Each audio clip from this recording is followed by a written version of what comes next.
Hello everyone and welcome back to Painting with Martin. Today we're back with another Inferno, the board game painting video, and this is a box set of miniatures, 6 miniatures that you can buy separately from the board game that is published by Red Mojo as well as Gamers Guild. And you can find these games at Essence Spiel next week. And today we're taking a look at a miniature called Antaeus, and this is what he looks like in the miniature set. Otherwise, he's just a standee in the regular board game. And this is his card art. Hopefully you can't see this. You can see this without too much glare. And he is a giant. It doesn't give too much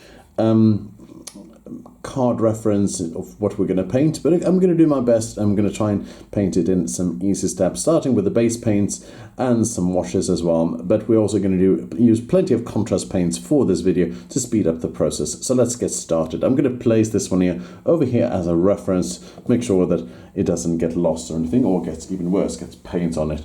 So Antaeus is a fairly easy miniature to paint, but he has a lot of body, a lot of details that you need to cover. I primed this miniature,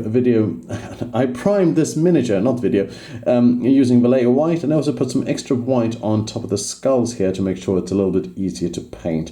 So let's get started. The first thing we're going to do, we're going to cover the skin, and we're going to use a contrast paint for this one, and we are going to use a color from Citadel called Dark Oath Flesh. And make sure you give it a good shake before you start it, because otherwise all the pigments are left in the bottom. And let's see, we always apply this one neat, but if you want to, you can apply some Lamian medium or contrast medium of your choice here. So I'm also holding this one in a painting handle from Red Grass, and it's there is a separate video for this painting handle and the review I made with it in another video, and you can see it in the link description as well. I'm putting on this neat, and I want to make sure that it actually gets in all the recesses. And if it pulls too much, like I'll see it already does that here in some aspects, I will simply move the paint, soak it up, and move it away. But we'll simply using this one as kind of a base for our Kislev flesh is going to be added on top of it when it's dried. So if you go to Essence Spiel next year, let me know. We can say hello, and I'll be happy to meet as many of you as possible and especially on Saturday, where I'll be in Saal Europe, or Europa in German, where there will be a meet and play event where we can meet me and play some small board games. I'll be bringing Cemetery, the board game, the card game that I reviewed on the channel earlier, because it's a really nice and easy game that you can play, and I'm not sure what other games I might be playing. I'll also be meeting other content creators such as Meeple University and Gaming Rules, Paul Grogan there, and it's going to be a really nice event, and I'm really looking forward to Essence Spiel this year. This year I'm also collaborating with a company called Woolly Games that is having a Kickstarter out soon called Run for the Clan, and as well as some other game as well. So, but enough about them and me. This miniature is absolutely fantastic and really fun to paint. As you can see, I'm going through the areas here and taking care not to cover the skulls in between if I can, and of course not the chains. If you cover the chains, it's not a problem. You will be able to fix them later on as well. Moving on between here, and simply this painting handle is really cool because you can turn it around with your thumb and your finger here without having to turn the whole miniature. So really cool miniature, really cool painting handle, so to say.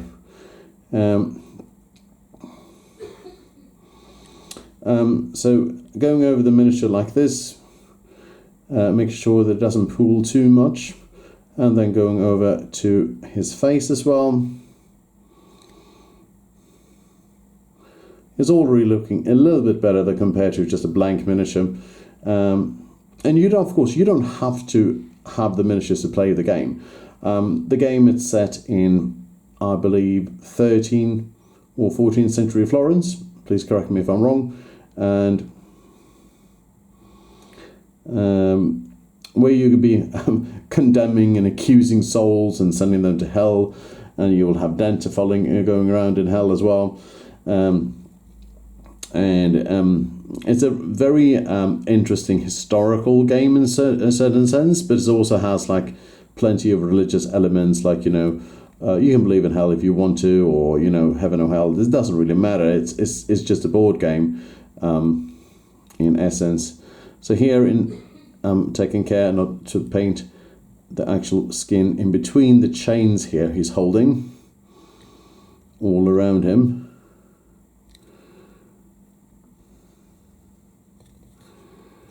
And there will be also his hand here, his clenched fist.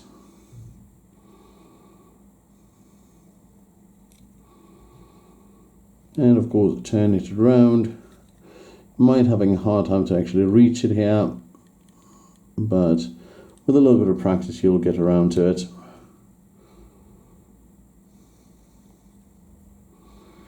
And also, don't forget his feet are also like the bear here, so it's very easy to miss in this miniature. And I strongly recommend that you prime this one in white, because if you paint it in a darker material, it's going to be hard to get the contrast paints to work if you plan on using them. But of course, you offer for a more traditional approach with starting with Cadian flesh tone, and then going on to Kislev, then going on with a Reikland flesh shade, and then simply moving on to another cover of Cadian flesh tone, as well as some Kislev flesh on top of that one, some highlights.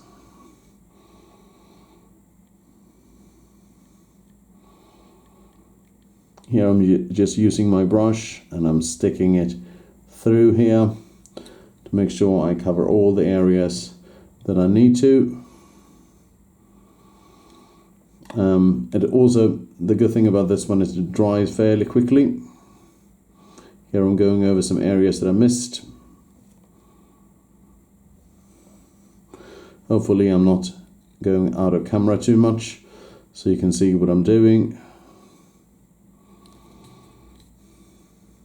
It's all really looking much better than before, in my opinion. I think we're almost done with all the skin details. I could be wrong, but in case I'm wrong, I'll just have to go back to them. Of course, cleaning my brush in between, closing the paint pot was always good practice. And then we are ready to go on to the next details. Now, we are going to go over and cover his kind of like wristbands here on this end, and also for the, oh yeah, we forgot one part here. That was actually some skin, some flesh there. So we'll cover this one immediately. And it's here that it's skin as well. Good that I saw that.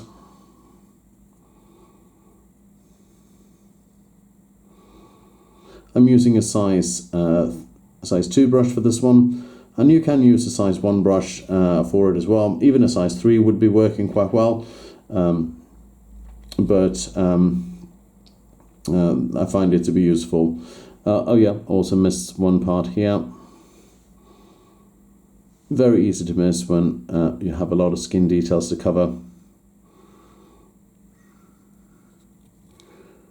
And some areas here as well, some skin.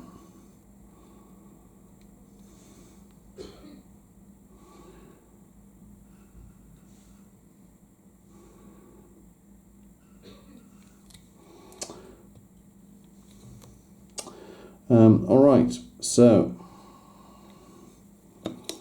we've got this one almost done. Let's go on to those other details with the bands of his cloth here. And for this one, we're going to use another contrast color called Snakebite Leather, and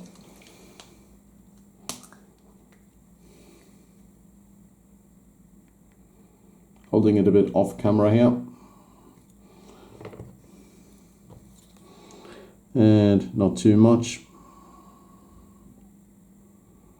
Just want the leather details to be showing here.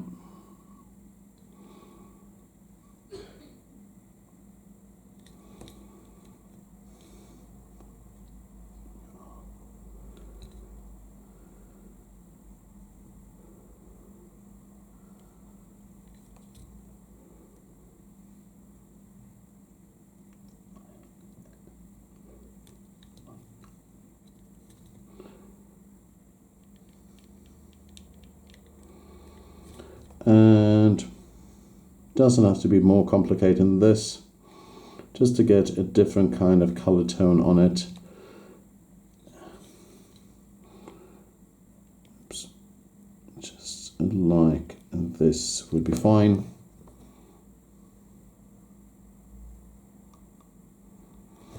All right. Leaving it to dry is a good idea. And for this one, we're going to go over and cover the chain areas. And for the chain areas, it's quite a lot of details. And for this one, I'm going to use a pure a lead belcher for this from Citadel. You can use an alternative approach, and you can use some black and mechanical standard grey to lay down a cover for it if you want to. I'm just going to go straight for lead belcher, as I'm aiming for a tabletop quality here first and foremost. I'm not aiming to win any miniature competitions or anything like that. Just to make sure he looks fairly okay on the tabletop. And I'm using it neat here. I'm not diluting it at all. It's fairly dense as it is.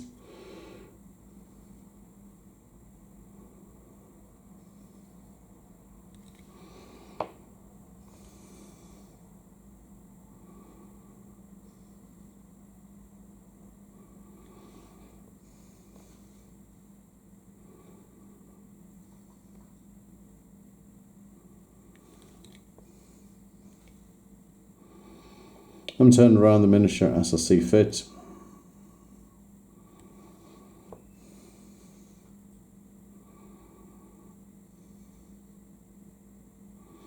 And I'm taking great care not to touch the skulls with these ones, if possible. As well as the skin, which we just covered, and which should also be a little bit wet now as well, so we don't want that.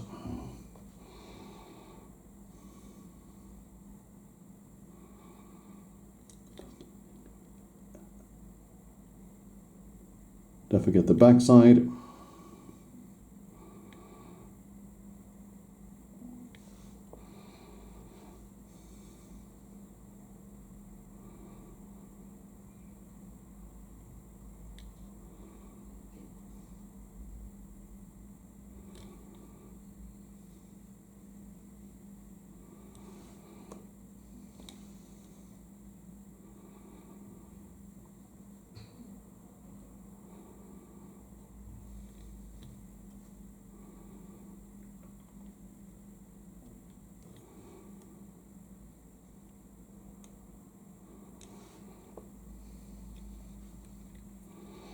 And the front side here as well, there's some more chains.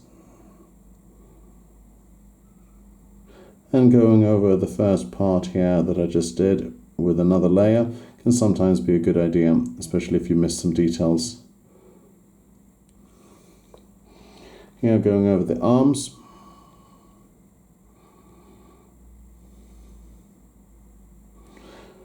And a little bit of history about the mythology of the Antaeus.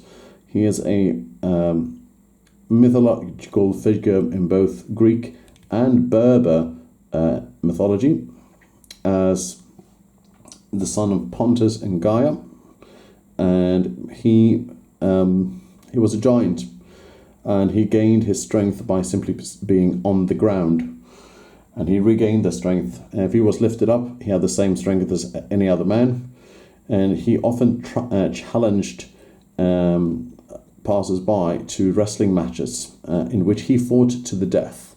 And then he used the crushed skull, well, actually used the skulls of the defeated opponents to try to eventually build a temple towards in honor of his father Pontus.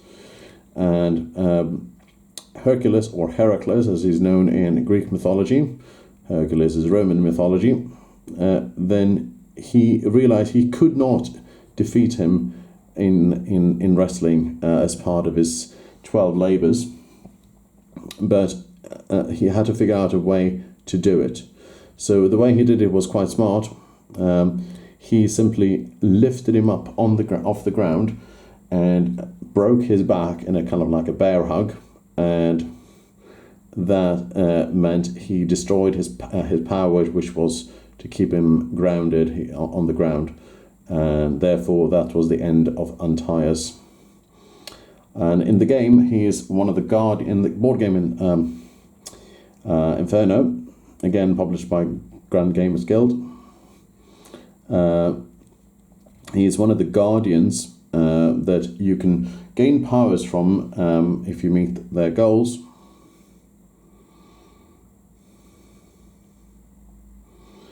And he's also very, very powerful in the game. So now I've covered all of the upper areas. Hopefully you can see this going around like this. So I'm going to show you the back side as well. The side, which often missed in miniature videos like this. So now we're going over to the chains he's holding in his hand, as well as on the ground.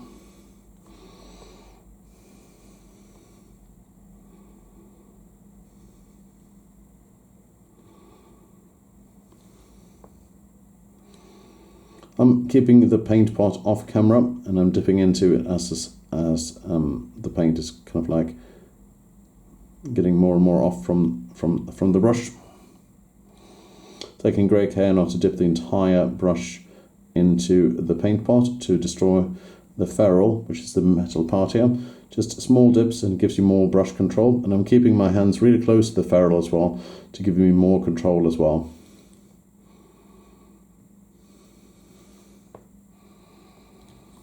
And turn around here, can be a bit difficult to get to the backside, and that's what you might make some mistakes here like this.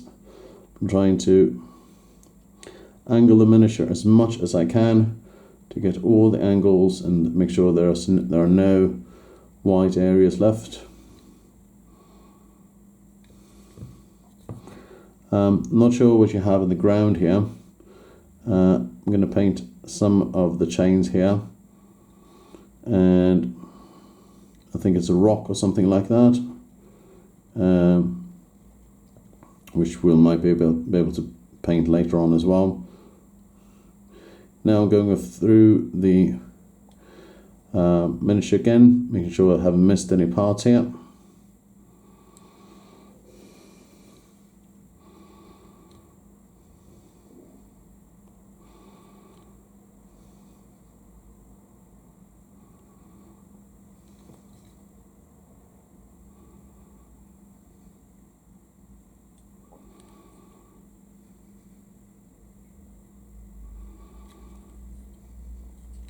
Looking quite okay already, as it is. Some small parts here that I saw that I missed. Some parts of the chain in the front here. Otherwise, I think we are mostly done. I got a little bit of paint over there. That happens. And then means now we're going over to his pants. And his pants is a little bit difficult to see what he is actually wearing. There's no card art online as well. There's nothing in Gustave Doré's paintings. There's nothing on the Wikipedia page. And from the card art here, we can see that he's wearing some kind of like darkish, brownish something. I don't want it to be too dark, so I'm going to be opting for some artistic freedom here. And I'm going to be opting for some Zandri dust from Citadel. XV88 as well as Scrag Brown might be good alternatives as well for these ones.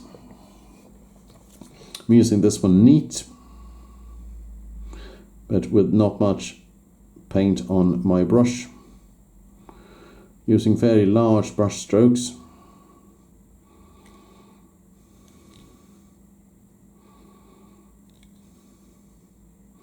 Taking care not to hit the kind of like his wristbands, and very good care not to hit the skulls and the skin.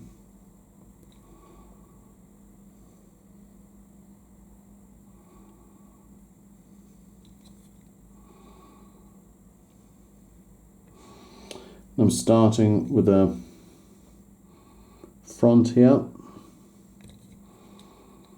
You might need 2 layers for this one.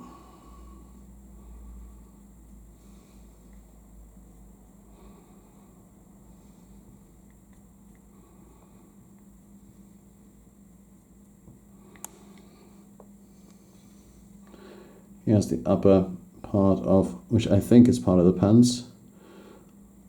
I'm quite sure of it, otherwise I would have painted it with the skin colour. And I see also here that we need some more paint for the chains here as well. It's always something that you miss.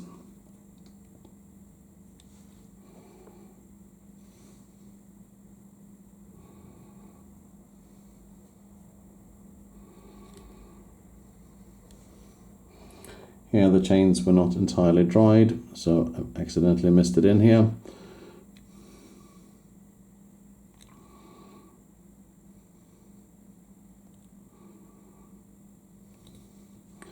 Here is the tricky part of the miniature, to get part of the pants all set and done here. We don't want to leave any white parts here. You may have to angle your brush and the miniature to make sure that you get all those angles.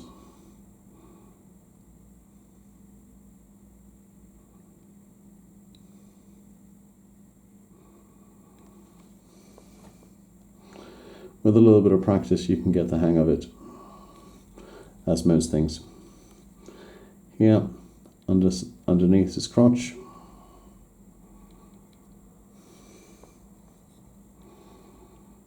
And here I'm taking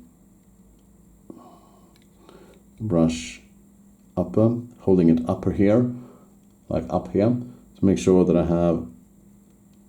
I can reach underneath here.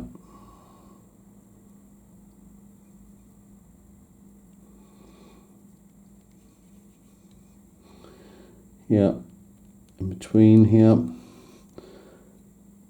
it's really hard to get here. This is definitely the hardest part of the model to paint.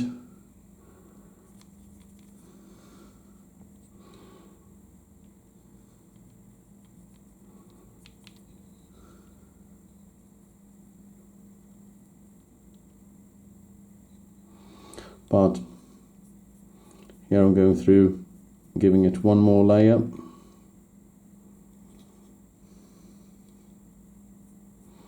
Provide smooth and even coverage along all those details.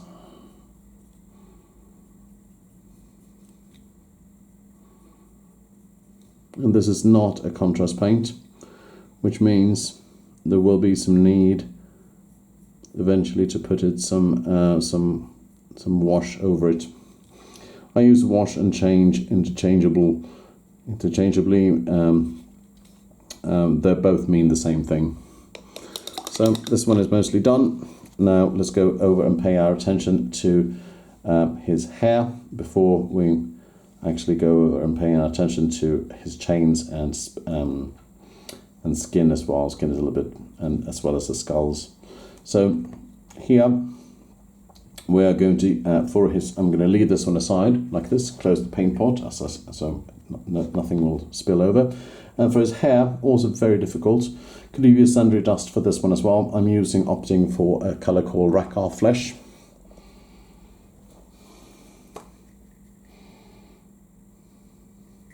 Again, I'm using it neat. You can dilute it if you like.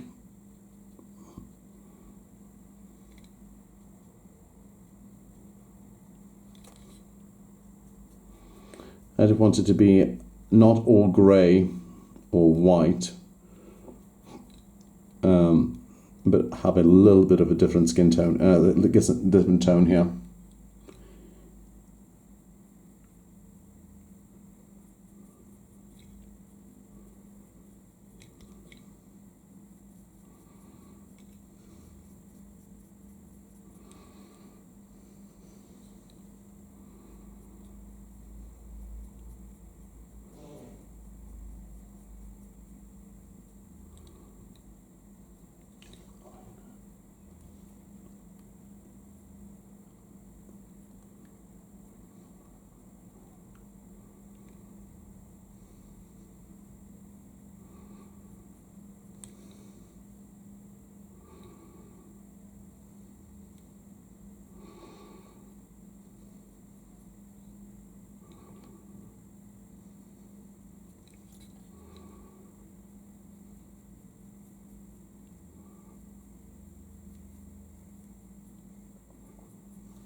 So let's change another color here. So here I also saw that I forgot something here underneath here, and I think it's part of the skin color. They will have to wait. Now let's go over and see if this one is dried. And it looks to be fairly dry, especially the metal parts. So we're going to go over and cover the metal parts right now. And the metal parts is going to be covered as also with the skulls with some Nuln Oil.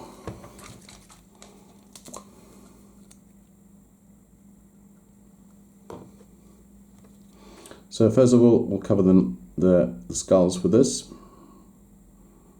And this is when they're really going to go out and shine, because they will look like skulls.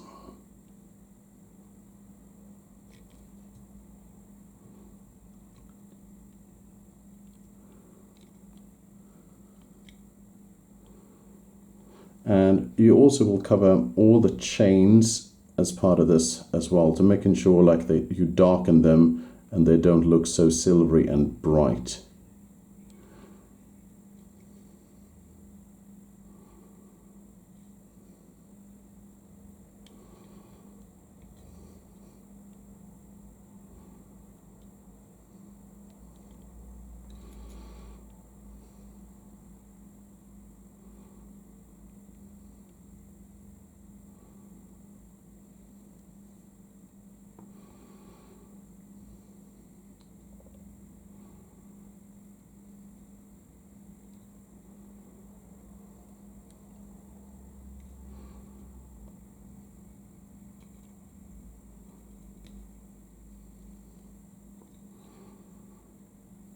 As such.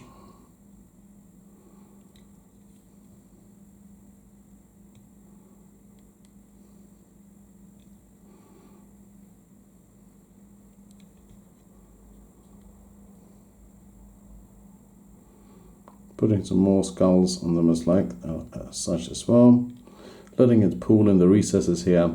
I don't know if you can see it, but in the eye sockets and stuff like that would be is a good idea.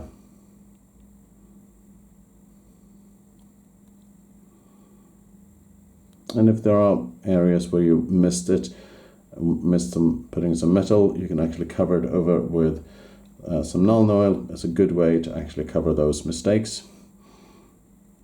And here we're also going to take a light cover of his face, making it dirtying it up a little bit. Not hardly any paint on his hair.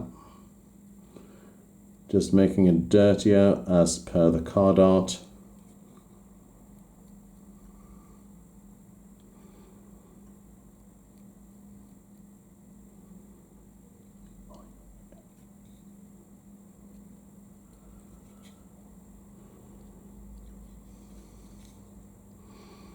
Looking quite okay. And now, this one is not entirely dry yet. Maybe it is. We're going to now turn our attention to his pants. And his pants are going to be with the colour called Agrix Earthshade. I have them in a small mixer bottle, such as this one from Army War Painter, because it's easier to mix them. But you can find them in a big paint pot, such as the one I just showed you from Citadel. I just found this one's to be a lot easier to work with. And here I'm going to go over and cover his pants like this, dirtying them up a little bit, and also make sure you see all those nice details, these crevices as well. The folds in the fabric.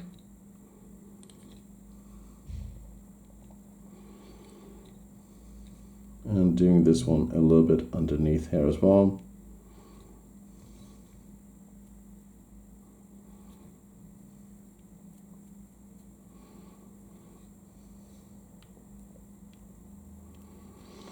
So, with most of the miniature mostly done in terms of base paints and washes, we now can go over some details on the skin. I'm closing the paint pot underneath here, and I'm going to go over and cover it with some Kislev flesh, because he is fairly light-skinned in the card art, and therefore I'm opting not for Akkadian flesh tone approach.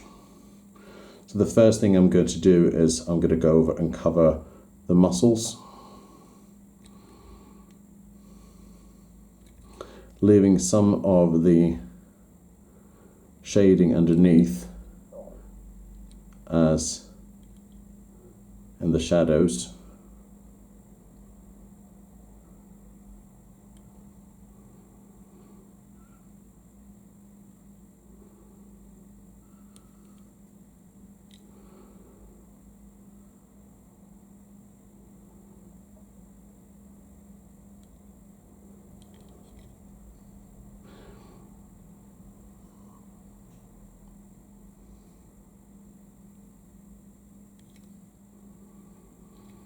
Here are the feet, for example. Here I'm leaving the shadows here under his shins.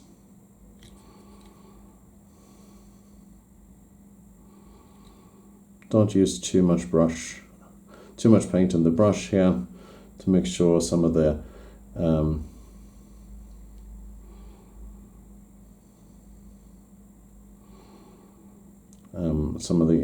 shade underneath the contrast is actually showing as well.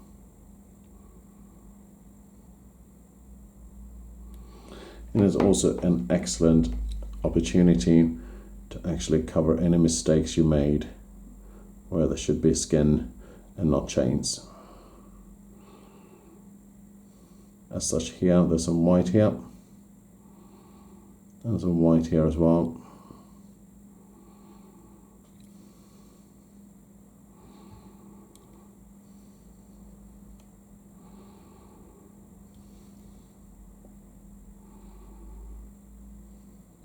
Here I'm leaving some of the shading in the recesses here.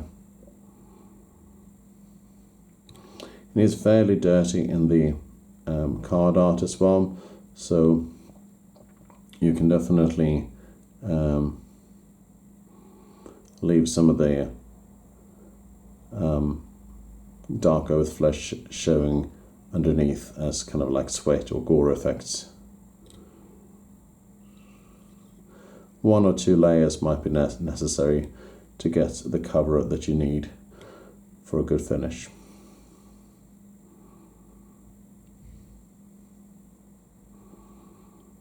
Here I'm leaving some of the scars here already showing.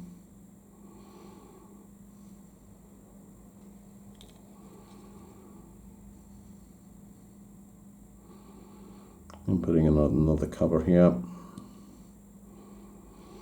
Now for his face, covering the nose, his forehead, and his cheekbones.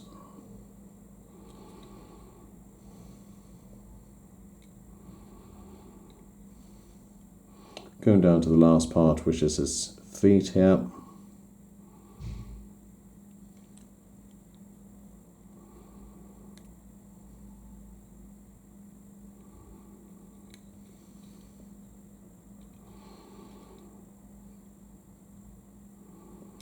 Shin underneath, as well as some showing in between the chains here.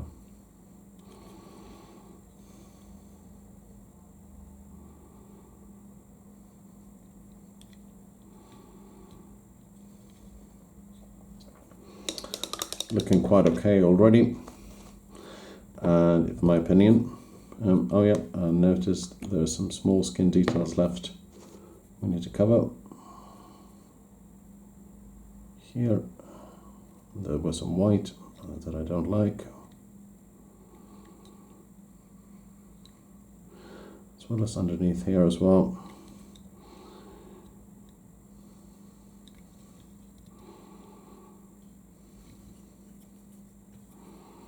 As well as here.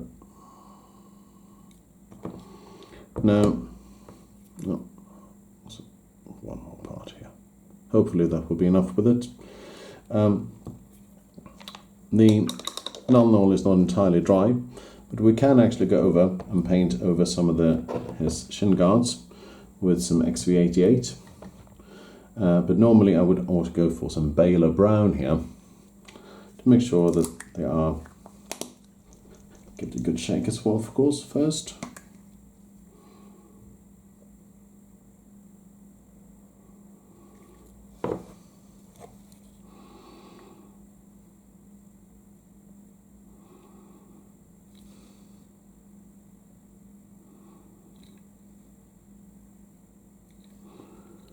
Baylor Brown is a colour I haven't used that much, but I think I should use it more because it's a good alternative to XV88 as well. Good. Now the paint on his hands have already dried, so we're going to reapply some Zandri dust on it, and we're going to use it as a dry brushing. Make sure that we smooth out the edges. So soak it up with some paint, dab it on some piece of kitchen roll, and then move it in a circular motion. Too much paint, of course.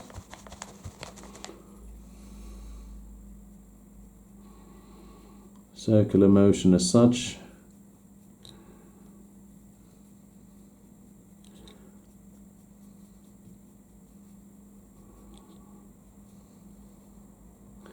Leaving the folds covered, not leaving the folds as they are.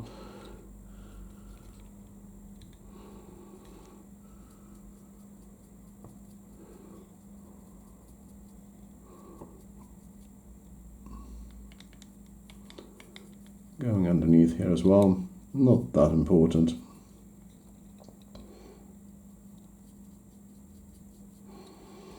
But looking quite okay.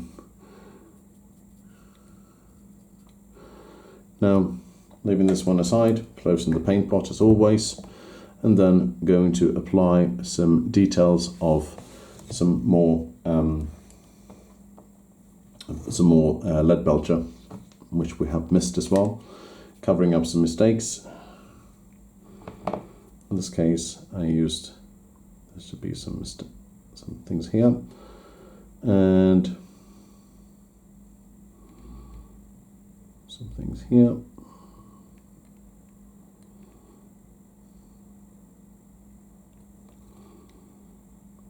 There's also too much white showing through.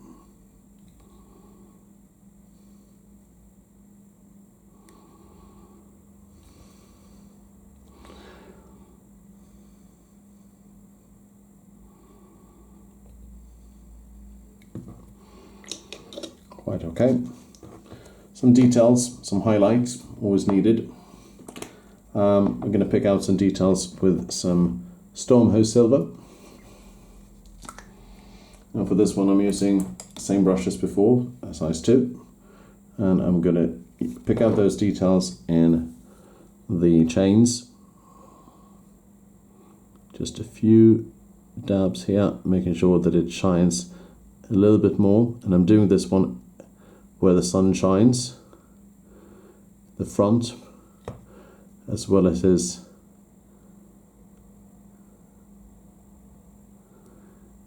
over here. The rest, and also on the back, it's also going to shine.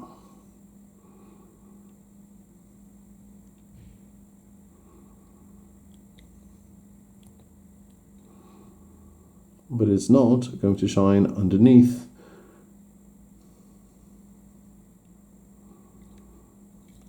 And therefore it's going to be, you know exactly where to paint them. So we could paint mistakes over here. Now for the skulls.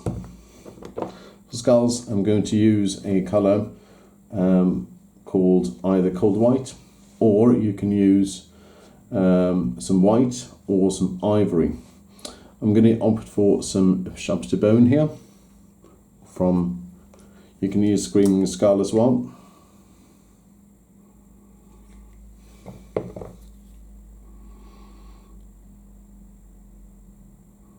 To paint around the areas where it's covered. You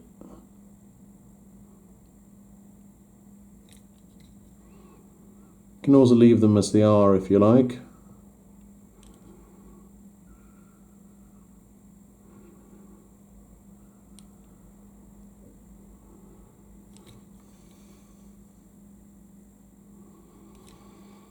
As such. And depending how you want to base it, you can leave it, put some non-oil on it, or you can simply put some sterling mud or some mud effects. I'm going to leave it and put some non-oil when everything dries, and I'll see if I can show you how to do that. Give it a good shake. Taking a fairly large brush for this one, a size 6 in this case, and dabbing over the area gently, taking care not to hit the feet. If I hit the chains, it's not a problem, just adds more darkness.